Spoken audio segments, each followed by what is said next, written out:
When Lauren walked into that military briefing room, no one expected the quiet civilian to carry secrets that would shake the entire base. Captain Reed's cruel laughter at her faded patch stopped cold when they discovered what AR-19 actually meant. Some heroes hide in plain sight until the truth finally surfaces. Hit like if this story moved you, subscribe for more incredible tales, and comment where you're watching from right now. The fluorescent lights in the briefing room at Fairview Air Base cast an unforgiving glare across the polished metal table, where manila folders and identification placards sat arranged with military precision. Lauren McKinley pulled her worn cardigan tighter around her shoulders, acutely aware of how her soft civilian clothes contrasted with the crisp uniform surrounding her. The room hummed with the low murmur of pre-meeting conversation, punctuated by the scratch of pens on paper and the metallic click of briefcase latches. She had arrived 15 minutes early, as was her habit, choosing a seat halfway down the table where she hoped to blend into the background. Her personnel file lay closed in front of her, its manila surface betraying nothing of the contents that had brought her to this moment.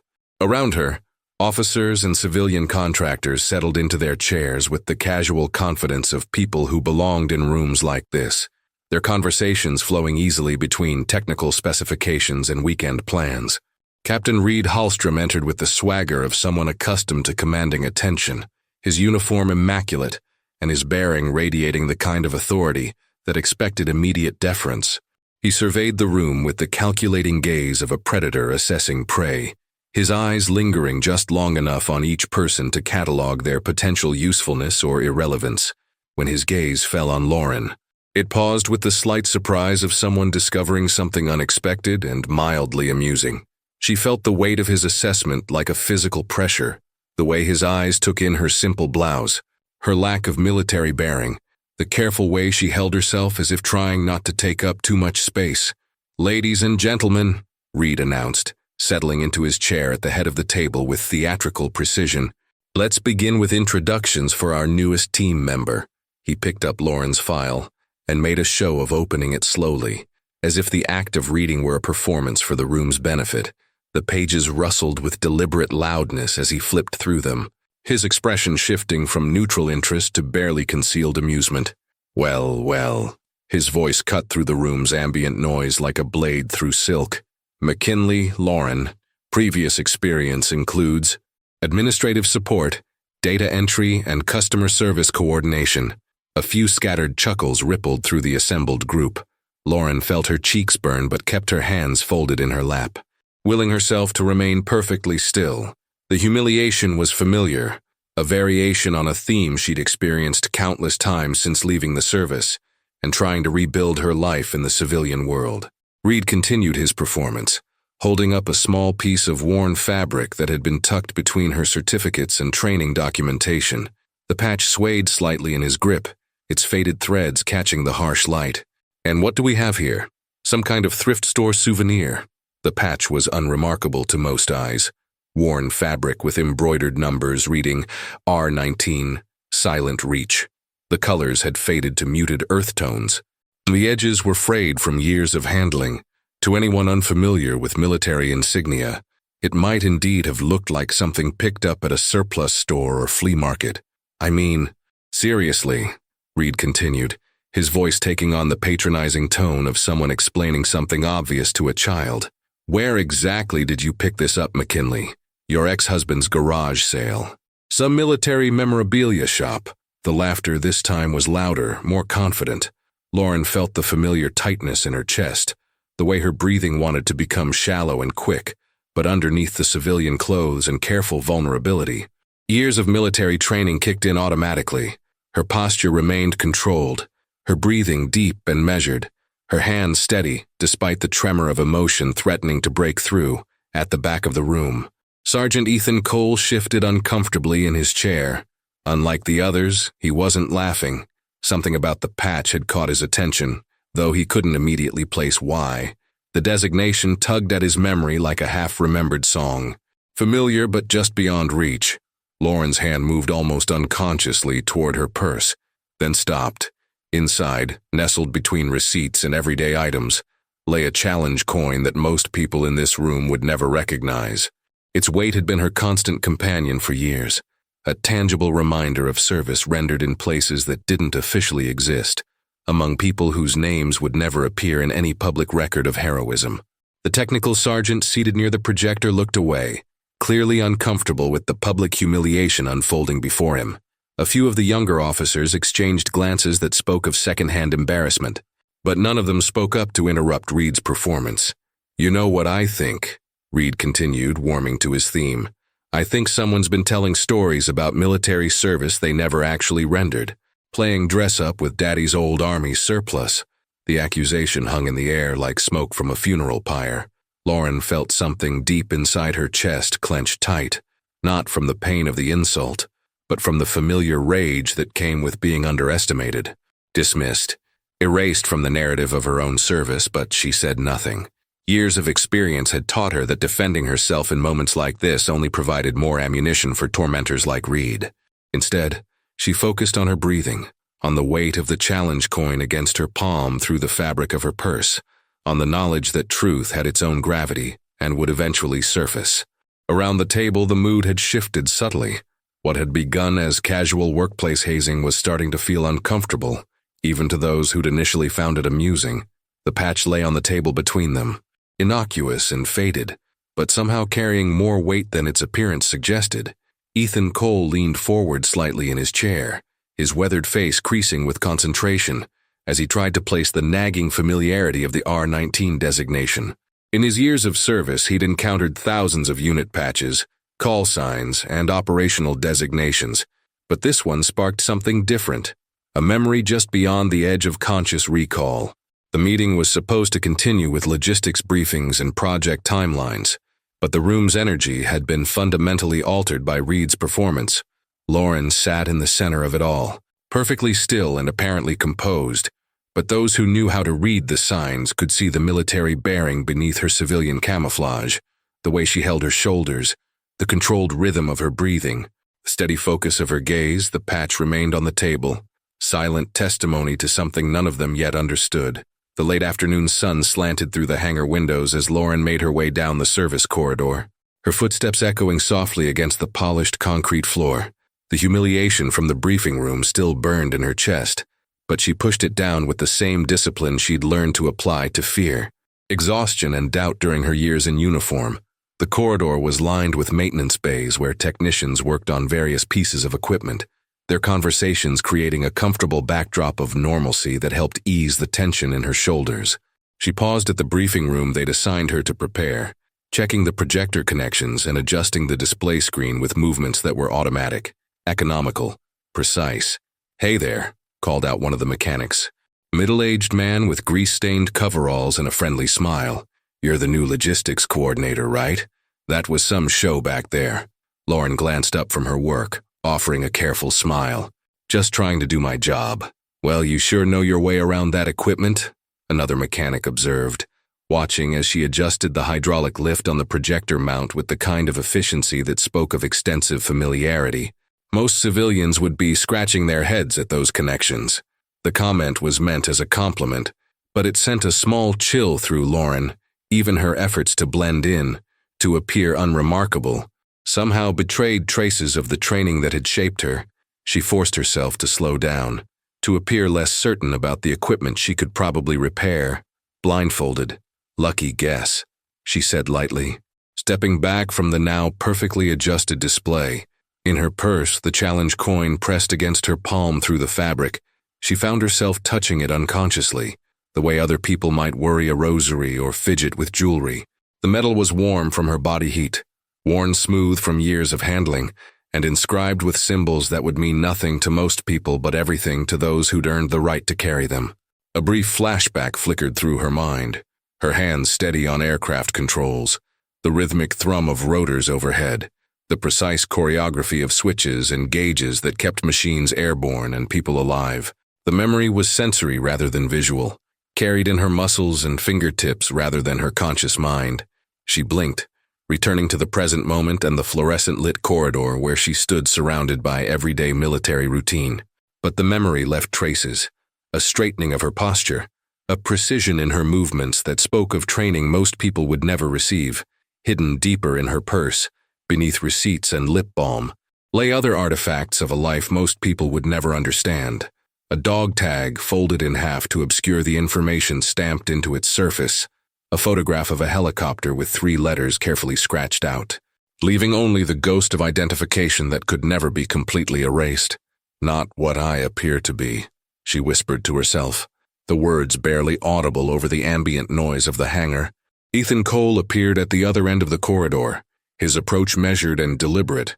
Unlike the casual stride of someone simply passing through, his movement had purpose.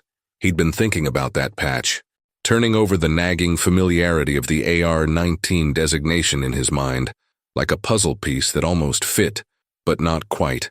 "McKinley," he called out as he approached, his voice carrying the careful neutrality of someone testing uncertain waters. Lauren looked up, immediately assessing his body language, his tone, the way he held himself. Years of reading people in high-stress situations had taught her to parse nuance in microseconds, to distinguish between casual interest and something deeper. "Sergeant Cole," she replied, her own voice carefully modulated to reveal nothing. "That patch back there," he said, glancing around to ensure they weren't overheard. "Mind if I ask where you got it?" The question hung between them, simple on its surface but weighted with implications that both of them understood. Lauren studied his face, looking for any sign of mockery or trap. What she found instead was something she hadn't expected. Recognition, not of her personally, but of something in her bearing, her controlled responses, the way she carried herself despite the civilian clothes and careful vulnerability. "What about it?" she asked, her voice steady despite the sudden acceleration of her heartbeat. Ethan's eyes narrowed slightly, not with suspicion but with the kind of focused attention that came from years of parsing details that others missed. "R19, silent reach. Those aren't designations you pick up at a surplus store." The statement was both observation and question, delivered with the kind of careful precision that suggested he already knew the answer, but wanted to hear it confirmed. Around them, the normal bustle of the base continued, but their conversation had created a pocket of stillness. A moment suspended between revelation and concealment. Lauren felt the familiar weight of decision pressing down on her. For years, she'd chosen anonymity over recognition, safety over truth, but something in Ethan's demeanor suggested that choice might no longer be entirely hers to make. "No," she said quietly, her voice carrying new undertones that hadn't been there during Reed's interrogation. "They're not." The command room felt smaller now, compressed by tension and the weight of accusations that hung in the air like smoke. Reed paced behind his chair with the restless energy of a predator growing impatient with its prey, while Lauren sat with the absolute stillness that came from years of enduring situations where movement could mean death. The afternoon light filtering through the windows had shifted, casting longer shadows across the conference table, where the faded patch lay like evidence in a trial whose verdict was already assumed. Several officers had gathered, drawn by word of the confrontation spreading through the base's informal communication network. "Look, McKinley," Reed said, his voice taking on the patronizing tone of someone offering a generous solution to an embarrassing problem. "I'm going to make this easy for you. Just admit you got that patch from your ex-husband, or picked it up at some flea market, and we can put this whole unfortunate misunderstanding behind us." The offer was delivered with theatrical magnanimity, as if Reed were doing her an enormous favor by providing an escape from her own deception. Around the table, several officers shifted uncomfortably, their expressions suggesting that what had begun as entertaining workplace theater was starting to feel more like institutional bullying. "I understand these things happen," Reed continued, warming to his theme. "People want to feel connected to something bigger than themselves.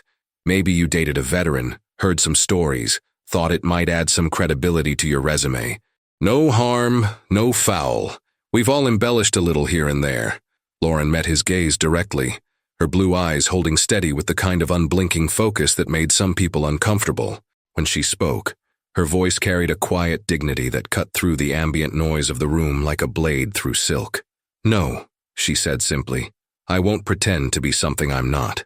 The statement was delivered without drama or defiance, but with the absolute finality of someone who'd made a choice and would live with its consequences. The words seemed to echo in the suddenly quiet room, carrying more weight than their simplicity suggested. A junior officer near the back of the room glanced at Reed with barely concealed disapproval. The first visible crack in the captain's support structure, the young lieutenant's expression suggested he was beginning to question whether this interrogation served any legitimate military purpose. Ethan leaned forward in his chair, his attention focused entirely on the patch that had started this confrontation. His trained eye was beginning to catalog details that others had missed. The specific type of stitching used in military-issue patches, the particular grade of thread that spoke of authentic construction rather than commercial reproduction, the way the colors had faded in patterns consistent with actual field wear. "Captain," Ethan said carefully, his voice carrying the quiet authority of someone who'd earned his stripes through years of competent service rather than political maneuvering. "I'd like permission to run that designation through the database." Reed's confident demeanor faltered almost imperceptibly. "That won't be necessary, Sergeant. This is clearly just a case of—" "Actually, sir," Ethan interrupted with the polite persistence of someone who understood the chain of command, but also understood when military necessity trumped convenience. "I think verification would be appropriate in this situation." The room fell silent, except for the steady hum of ventilation systems and the distant sound of aircraft engines from the flight line. The confrontation had shifted subtly but significantly, no longer simply Reed's interrogation of a civilian employee, but a more complex dynamic involving multiple competing authorities and interests. Lauren remained perfectly still, but those who knew how to read the signs could see that something fundamental had changed in her posture. Less defensive victim, more soldier waiting for orders or preparing for battle. The transformation was subtle but unmistakable to anyone who'd served in combat zones where the difference between civilian and combatant could shift in seconds. The patch lay on the table between them, innocuous and worn, but somehow having gained significance with each exchange. What had begun as a prop in Reed's theater of humiliation was becoming something else entirely, a piece of evidence whose true nature remained to be determined.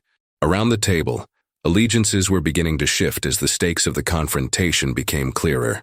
This was no longer about hazing a new civilian employee, but about something that touched the deeper codes of military honor and the respect due to those who'd served in ways that couldn't be easily categorized or dismissed. The afternoon was wearing on, but the real reckoning was just beginning. The digital archives room at Fairview Air Base resembled a high-security vault more than a traditional library, with banks of computer terminals protected by multiple layers of access controls and surveillance systems designed to safeguard the most sensitive military records. Reinforced concrete walls and the absence of windows created an environment of absolute focus, where the only sounds were the soft hum of cooling fans and the clicking of keyboards operated by personnel with the highest security clearances.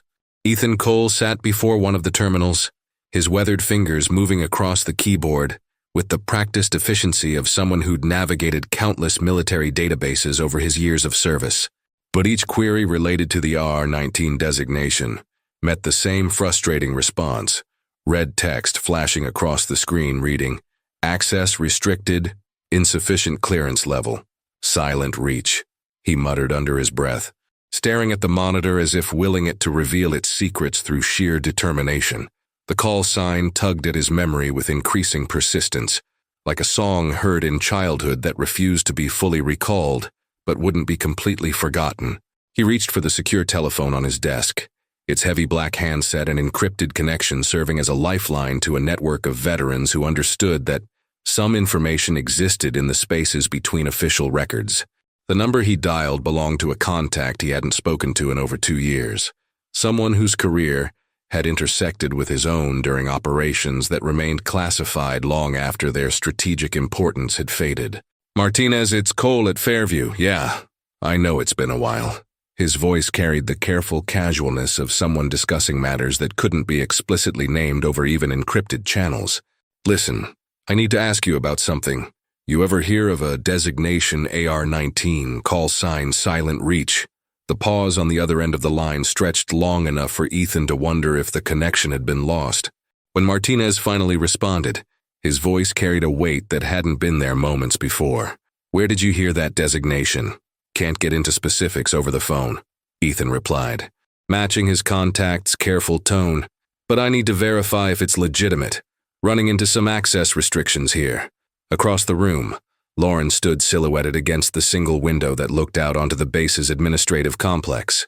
Her stillness was absolute, not the nervous fidgeting of someone awaiting judgment, but the controlled patience of someone who'd learned to wait in dangerous places where movement could attract unwanted attention.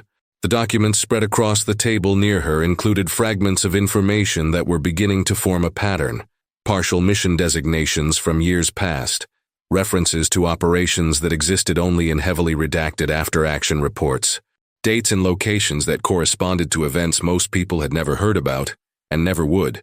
Captain Reed hovered near the entrance to the archives room, his earlier confidence continuing its steady erosion as the verification process moved beyond his ability to control or dismiss.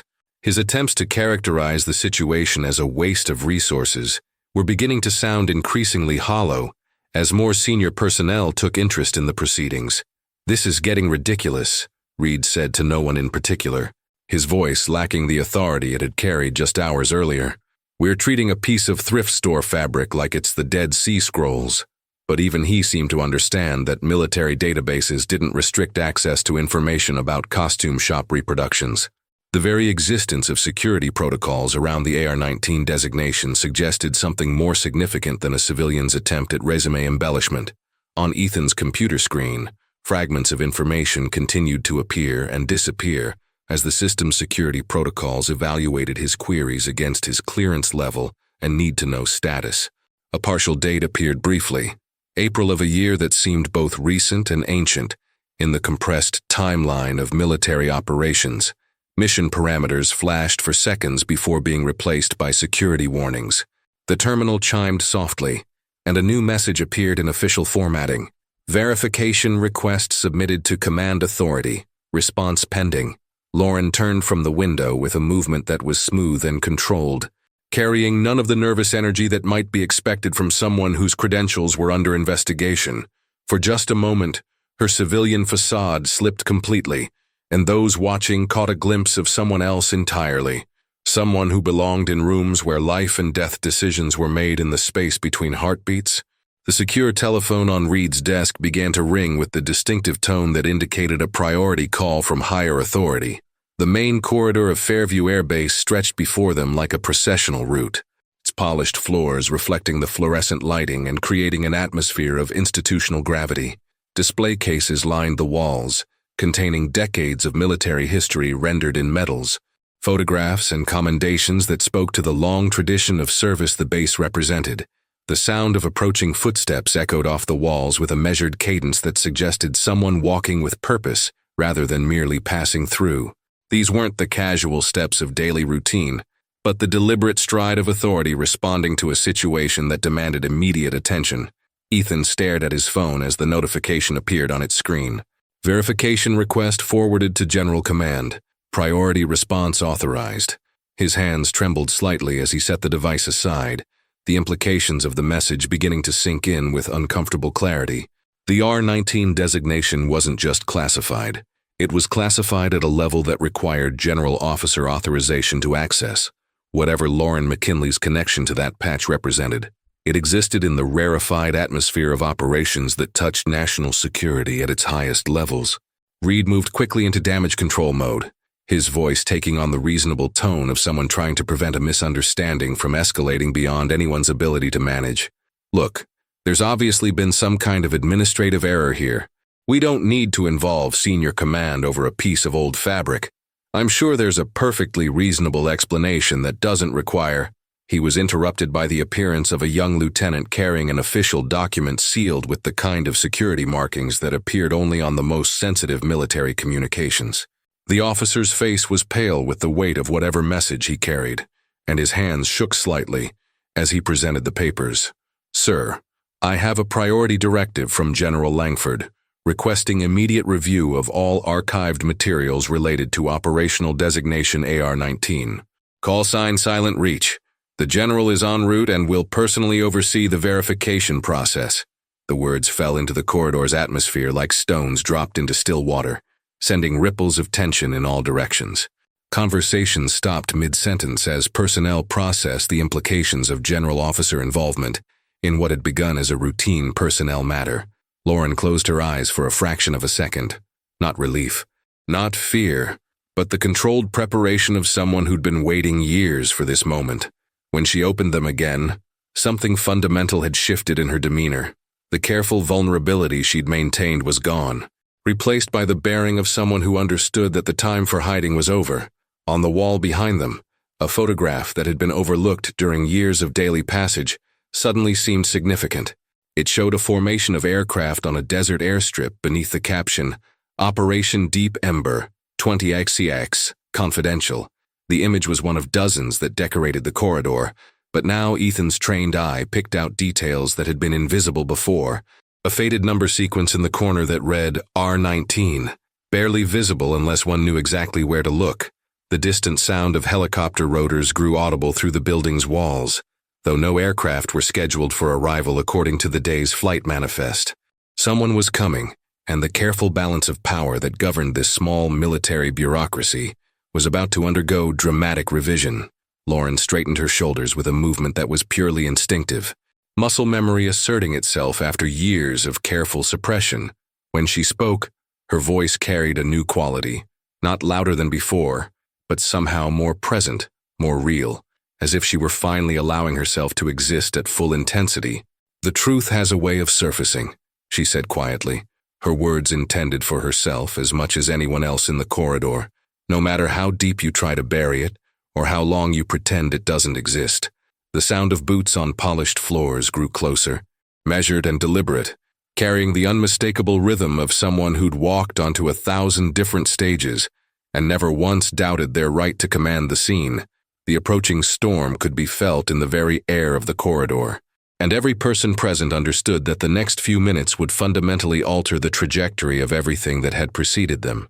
The briefing room at Fairview Air Base had been hastily rearranged to accommodate what was rapidly becoming less a routine personnel matter and more a formal inquiry into classified operations.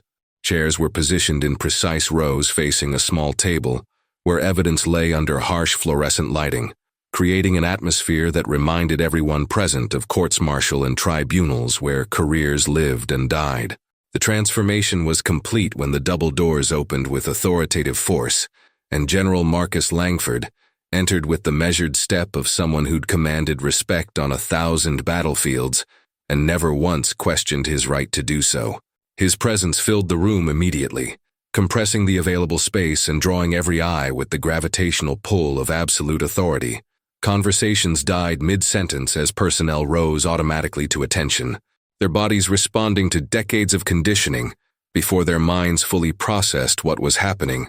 The very air seemed to change composition under the weight of his presence, becoming heavier, more charged with potential consequences. Langford's eyes swept the room with the practiced efficiency of someone accustomed to assessing complex situations in seconds. His gaze cataloged faces, postures, and the subtle indicators of allegiance and opposition that marked every gathering where power was in question. But when his eyes settled on the faded patch lying on the table under the unforgiving lights, his expression underwent a transformation that everyone present could witness. Surprise flickered across his weathered features, followed by recognition that went deeper than mere familiarity. This was the look of someone encountering a piece of their own history, unexpectedly preserved in a place they'd never expected to find it. He moved toward the table with deliberate steps, each footfall marking time like a countdown to revelation. The patch seemed to grow in significance as he approached, its faded threads and worn fabric taking on the weight of testimony that could no longer be dismissed or ignored. "Who brought this?" His voice carried the kind of quiet authority that had made generals out of colonels and legends, out of ordinary soldiers. The question wasn't shouted or demanded, but somehow commanded immediate response from everyone present. Lauren raised her hand slowly, meeting his gaze with the directness of someone who'd finally decided that concealment was no longer possible or necessary. The room held its collective breath, sensing that they were witnessing a moment that would be remembered long after the participants had moved on to other assignments and other bases. General Langford picked up the patch with the careful reverence of someone handling a piece of sacred text, his weathered fingers tracing the faded embroidery, as if reading Braille. The R19 silent reach designation seemed to speak to him in a language that others couldn't understand, carrying meanings that existed in the classified spaces between official history and operational reality. from a briefcase that bore the security markings of the highest classification levels. He withdrew a manila folder thick with photographs, mission reports, and pages marked with security classifications that most people in the room had never seen outside of movies. The documents appeared to span years, their pages yellow with age, but their content still protected by security protocols that survived long after their strategic importance had faded. He opened the folder deliberately, spreading its contents across the table like evidence in a court that dealt in life, death, and the preservation of honor. Photographs showed aircraft in desert environments, personnel whose faces were carefully obscured, and equipment that didn't appear in any public catalog of military hardware. AR-19 was the operational designation for a specialized unit attached to Operation Deep Ember, he said, his voice carrying the weight of classified history that was finally being allowed into the light. This patch belonged to personnel with the call sign Horizon 4. He looked directly at Lauren, and those watching saw recognition pass between them, not the casual recognition of previous acquaintance, but the deeper understanding that existed between people who'd shared experiences that could never be fully explained to those who hadn't been there. Horizon 4 maintained aircraft control during a catastrophic evacuation failure that should have resulted in the loss of my entire extraction team. 12 lives that should have been lost were saved through actions that exceeded every parameter of duty and courage we had any right to expect. The revelation hit the room like a physical force, sending shockwaves through assumptions and prejudices that had seemed unshakable just moments before. Reed stepped backward as if physically pushed by the weight of understanding, his face cycling through disbelief, embarrassment, and the dawning realization that he'd built his authority on quicksand. The smaller conference room felt intimate compared to the formal atmosphere of the main briefing hall, its warm lighting providing a stark contrast to the harsh fluorescence that had illuminated Lauren's humiliation just hours earlier. The gathering was deliberately smaller now, key personnel only, witnesses to what was becoming less an investigation and more a careful restoration of honor that had been misplaced rather than lost. General Langford's presence dominated the space not through intimidation, but through the quiet gravity of someone whose word carried the weight of institutional authority.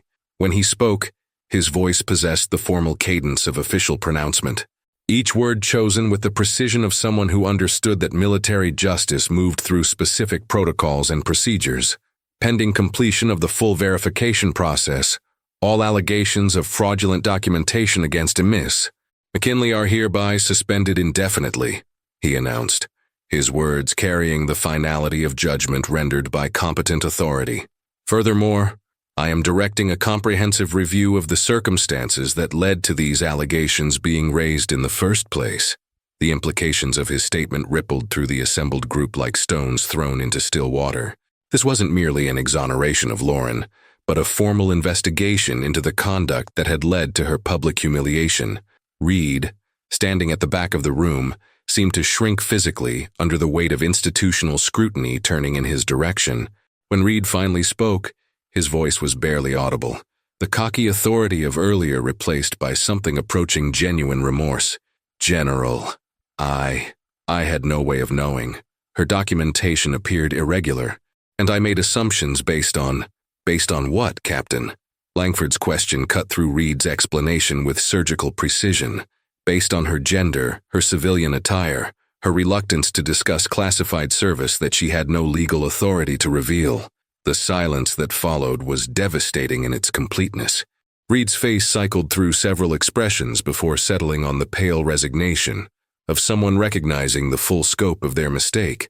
Lauren nodded once when Reed's stammered apology was finally offered, accepting it with the same quiet dignity she'd maintained throughout her ordeal. There was no triumph in her posture, no vindication or satisfaction, only the calm of someone who'd carried truth long enough to see it finally acknowledged by those with the authority to make that acknowledgement meaningful. Ethan moved forward, his own uniform suddenly feeling heavier with the weight of memory and recognition. General, I was present during the evacuation phase of Deep Ember. I witnessed Horizon 4's aircraft maintaining controlled flight after catastrophic rotor failure. Without those actions, the entire extraction would have been compromised. His testimony carried the ring of absolute truth, delivered without drama, but with the unshakable certainty of someone who'd seen events that couldn't be disputed or reinterpreted. The words added another layer of verification to the growing body of evidence that Lauren's service was not only legitimate, but had been carried out under circumstances that exceeded normal expectations of courage and competence. Several officers who'd remained silent during Lauren's earlier humiliation now stepped forward with handshakes and quiet words of respect. The dynamic in the room had shifted completely, from skeptical interrogation to grateful recognition of service that should have been honored years earlier.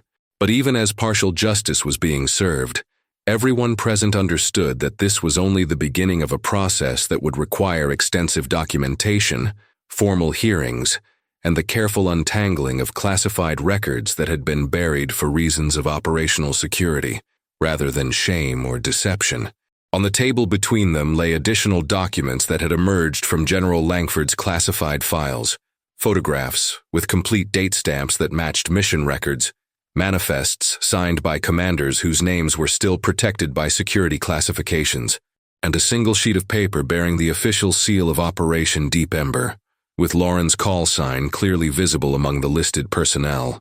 The evidence was mounting systematically, but Lauren's expression remained carefully neutral, as if she'd learned long ago that hope deferred was a dangerous luxury for people who'd served in places where tomorrow was never guaranteed.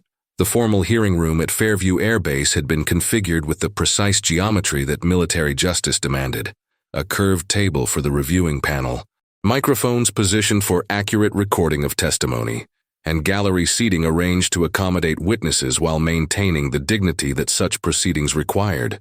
The atmosphere carried weight that extended beyond individual careers, touching on principles of honor and institutional responsibility that formed the foundation of military service. Captain Reed sat at a small table positioned to one side of the main proceedings, flanked by a military attorney whose presence spoke eloquently to the seriousness of the allegations he now faced.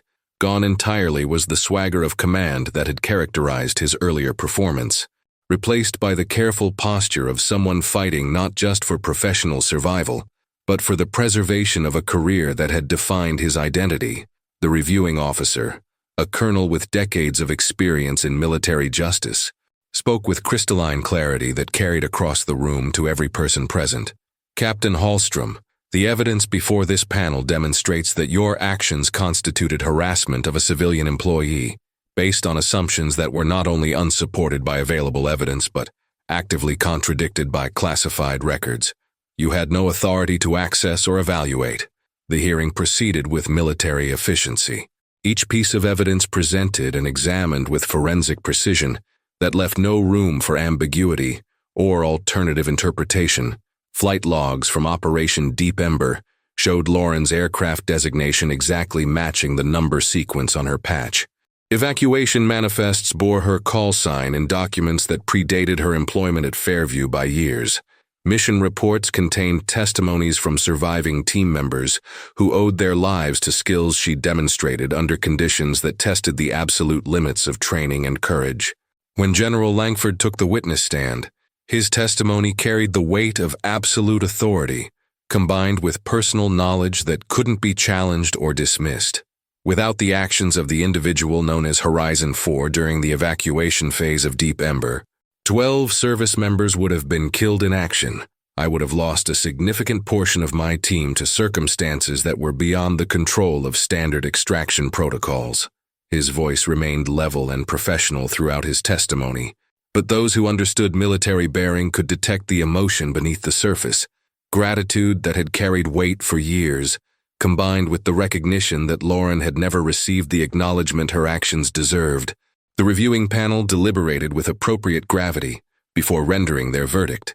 Each element of their decision delivered with the formal precision that military justice required: complete exoneration for Lauren, formal reprimand and mandatory training for Reed, and a directive for public acknowledgement of the error in judgment that had led to the entire situation. Reed's signature on the formal retraction document was barely legible, his hand trembling with the weight of professional consequences that would follow him for the remainder of his career. The document would become part of his permanent record, serving as a reminder of the cost of prejudgment and the danger of allowing personal bias to override institutional standards of fairness and respect.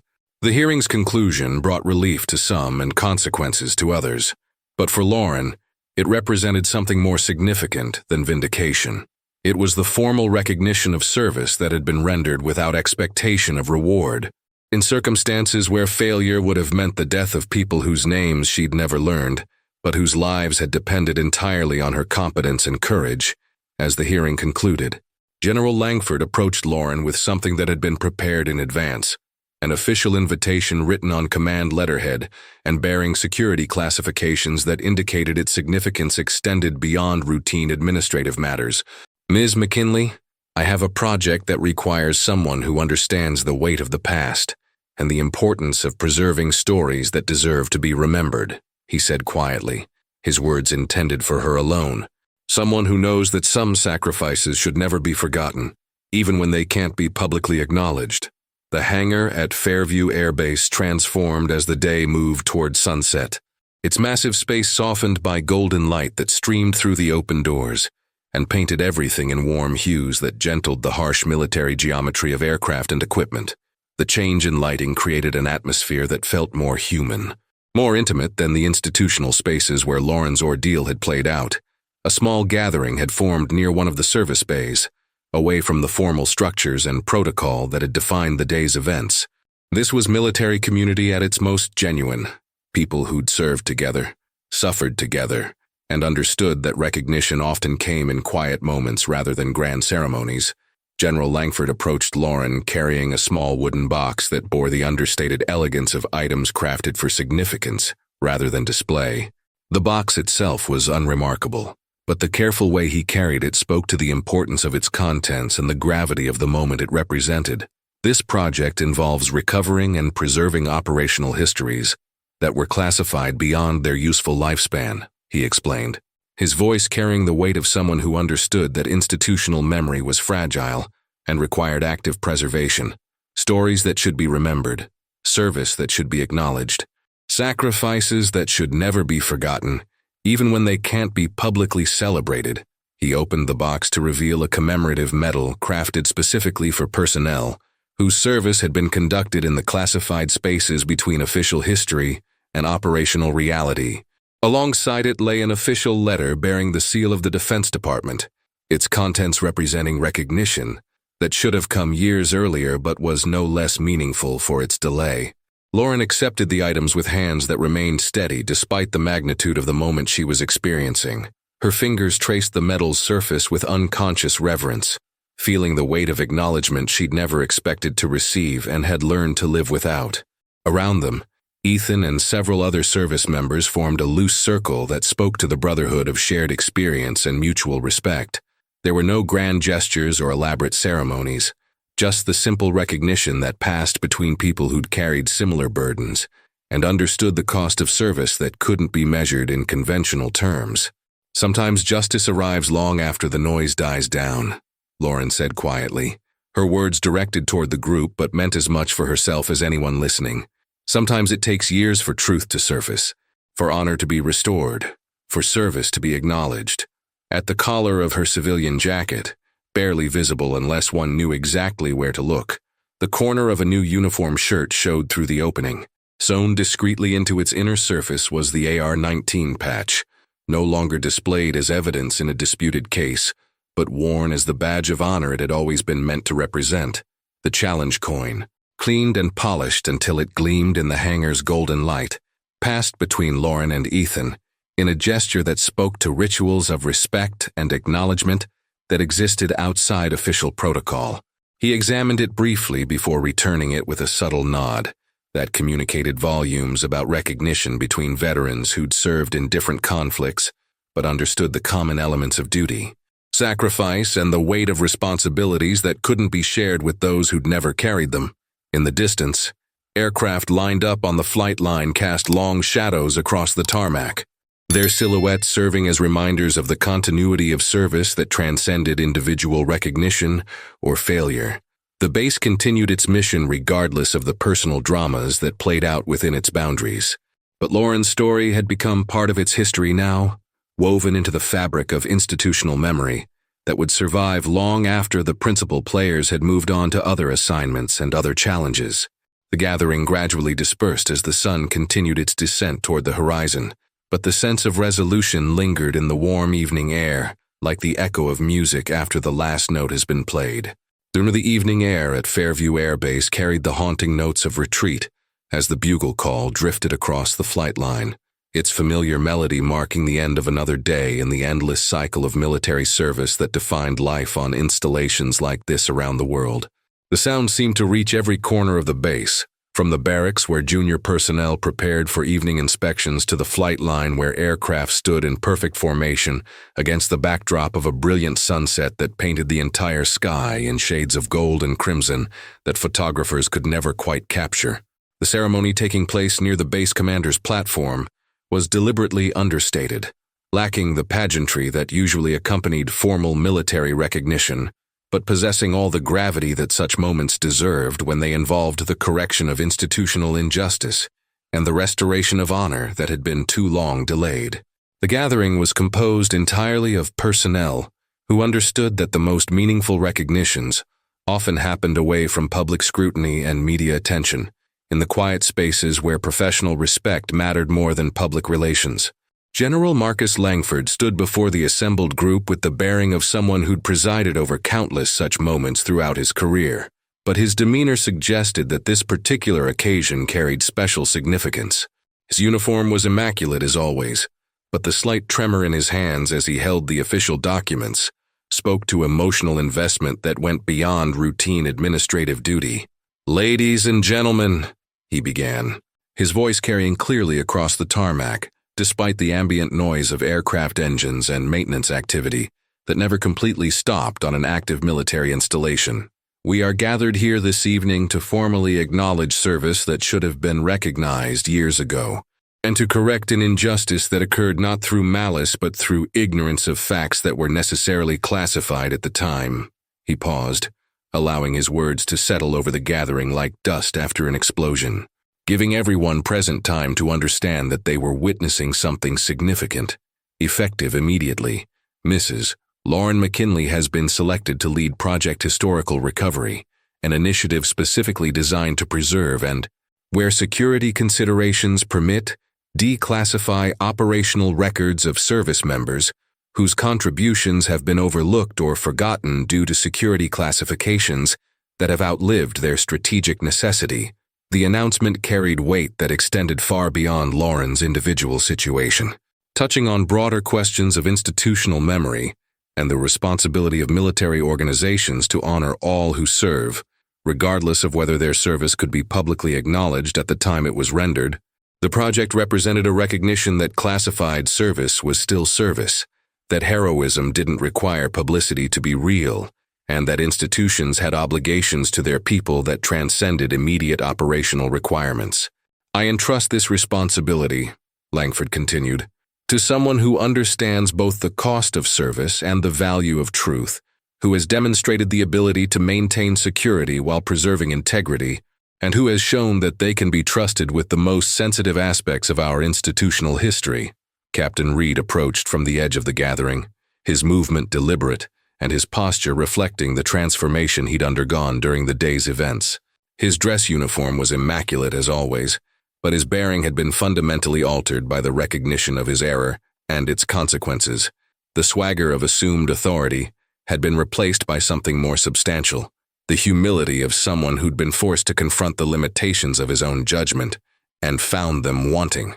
When he reached Lauren, he stopped at the precise distance that military protocol demanded for formal interactions between officers and civilian personnel. His salute was textbook perfect, but his expression carried genuine remorse rather than the mechanical regret of someone following prescribed procedures to avoid additional consequences. "Ms. McKinley," he said, his voice carrying across the immediate area but remaining respectfully subdued. "I owe you an apology that goes far beyond what protocol requires or what professional courtesy demands. I made judgments based on appearances rather than evidence. I allowed personal bias to override institutional standards of fairness and respect, and I subjected you to public humiliation that was entirely unwarranted." He paused, clearly struggling with words that didn't come easily to someone accustomed to commanding, rather than apologizing. My conduct was unacceptable by any standard of professional behavior, and I'm grateful for the opportunity to acknowledge my error publicly and to begin the process of making whatever amends are possible. The handshake that followed was formal and respectful, entirely devoid of the condescension that had characterized their initial encounter. Reed's grip was firm without being aggressive, his eye contact steady without being challenging, and his demeanor reflected the genuine humility of someone who'd learned a difficult lesson about the cost of assumptions and the danger of prejudgment. Lauren accepted both the handshake and the apology with the same quiet dignity she'd maintained throughout her ordeal, her response calibrated to acknowledge Reed's growth without absolving him of responsibility for his initial conduct.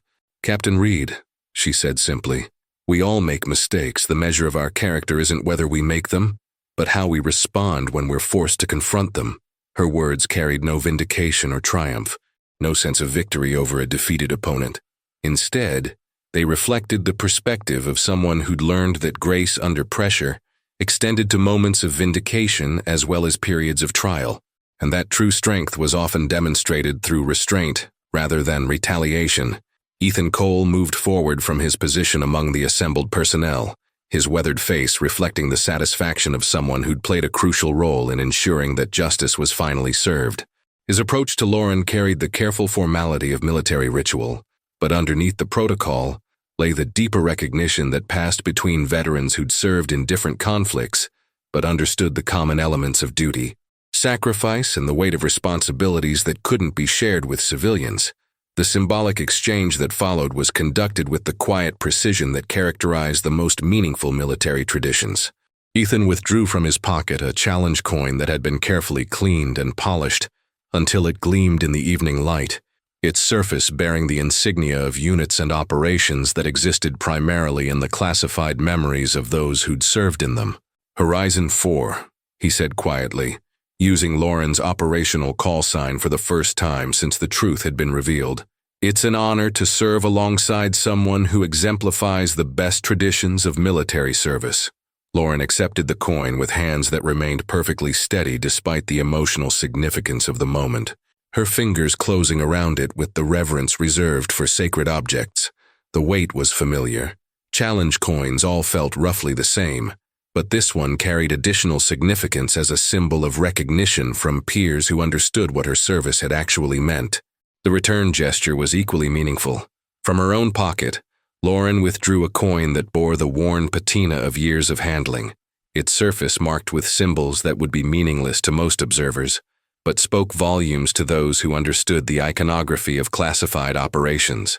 She pressed it into Ethan's palm, with the subtle nod that communicated volumes about mutual respect and acknowledgement between warriors who'd faced similar trials in different theaters. Around them, the normal bustle of base operations continued with the inevitable rhythm that characterized military installations. Aircraft moved along taxiways with the precision of mechanical ballet. Ground crews performed their eternal dance of maintenance and preparation, and the control tower maintained its vigilant oversight of activities that required constant coordination to prevent disaster. But for this small group gathered in the shadow of the operations building, time seemed suspended in a moment of recognition that transcended routine. The flag overhead snapped in the evening breeze, its colors brilliant against the darkening sky, serving as a reminder of the principles that gave meaning to the service rendered beneath it by people whose names would never appear in history books, but whose contributions were no less vital for their anonymity. Lauren looked around the gathering one final time, her gaze taking in faces that had witnessed her humiliation and vindication, her ordeal and triumph, her lowest moment and her restoration. Some of these people would remain colleagues. Others would transfer to different assignments and different bases, but all of them had been part of a story that would be remembered long after the participants had moved on to other challenges. As the ceremony concluded and the gathering began to disperse, Lauren walked slowly across the tarmac toward the operations building, her path taking her past aircraft that represented decades of technological advancement and countless hours of human dedication. The perspective seemed to expand with each step, revealing the full scope of the installation, runways that stretched toward horizons that promised new missions and new challenges, hangars that sheltered both machines and dreams, maintenance facilities where the unglamorous but essential work of keeping aircraft airworthy continued around the clock, and administrative buildings where the complex business of military bureaucracy ground forward with inexorable momentum. Her reflection multiplied in the polished surfaces that surrounded her, the gleaming fuselages of aircraft, the glass windows of the control tower, the chrome fixtures of ground support equipment. Each reflection showed the same image, a woman in civilian clothes walking with the measured pace of someone who'd finally found her place in a world that had tried to define her by appearances rather than substance. At her collar, invisible to casual observation but present nonetheless, the AR-19 patch rested against the fabric of her uniform shirt. The placement was deliberate, close enough to her heart to serve as a reminder of who she was and what she'd accomplished, but hidden from view to maintain the operational security that had protected her and her colleagues for years. No longer was it evidence in a disputed case or a prop in someone else's theater of humiliation. It had resumed its proper role as a badge of honor earned in circumstances that most people would never understand and never need to experience. The challenge coin pressed against her palm through the fabric of her pocket. Its weight familiar, but its significance transformed by the day's events. What had begun as a talisman carried for private comfort had become a symbol of public recognition, a tangible reminder that service rendered in classified shadows was no less valuable than heroism, performed in bright lights before cheering crowds. Behind her, the small ceremony continued to wind down as participants returned to their duties and responsibilities. General Langford remained for a few additional minutes, ensuring that all administrative details were properly completed and that the documentation of Lauren's restored status would be processed through appropriate channels. His attention to these mundane details reflected the institutional commitment necessary to ensure that recognition, once granted, would be preserved in official records that would survive changes in command and shifts in political priorities. The sun continued its descent toward the horizon, painting everything in shades of gold and amber that photographers spent entire careers trying to capture. The light seemed to transform the entire base into something softer, more human than the austere military installation. It appeared to be during daylight hours. Shadows lengthened across concrete and asphalt, creating patterns that spoke to the passage of time and the continuity of purpose that defined military service across generations. As Lauren reached the entrance to the operations building, she paused for a moment to look back across the flight line one final time. The view encompassed everything she'd experienced during her time at Fairview. The briefing room where she'd endured public humiliation, the corridor where truth had begun to emerge, the archives where classified records had finally yielded their secrets, and the tarmac where justice had finally been served. But more than physical spaces, her gaze took in the human dimension of her experience, the colleagues who'd witnessed her ordeal, the investigators who'd pursued truth despite bureaucratic obstacles, the authority figures who'd ensured that institutional power was used to correct rather than perpetuate injustice, the fellow veterans who'd recognized her service even when official records couldn't be immediately accessed. Her final words, spoken softly to herself as automatic doors slid open to admit her to the building, carried the weight of vindication earned through patience rather than demanded through protest. Some stories return to the sky to be heard, when the time is right and the listeners are ready to understand what they're hearing. The phrase encapsulated everything she'd learned about service, recognition, and the complex relationship between individual sacrifice and institutional memory. Heroes didn't always receive immediate acknowledgement. Justice didn't always arrive on schedule, and truth didn't always surface when it would be most convenient. But time had its own logic, and stories had their own gravity, and eventually, sometimes years or decades later, the universe found ways to balance accounts that had been left open too long. The sunset painted everything in shades of gold and crimson, and in that light, Lauren McKinley looked exactly like what she'd always been beneath the civilian clothes and careful vulnerability. A soldier coming home from a war that had never officially ended, carrying scars that would never completely heal, but finally wearing the recognition that had always been her due. The transformation was complete not because she'd changed, but because the world had finally learned to see what had always been there. True recognition often arrives in disguise, carried by ordinary people who've done extraordinary things in places the world will never see. Heroes walk among us wearing civilian clothes, their invisible medals earned in battles that exist only in classified memories. Would you like another story?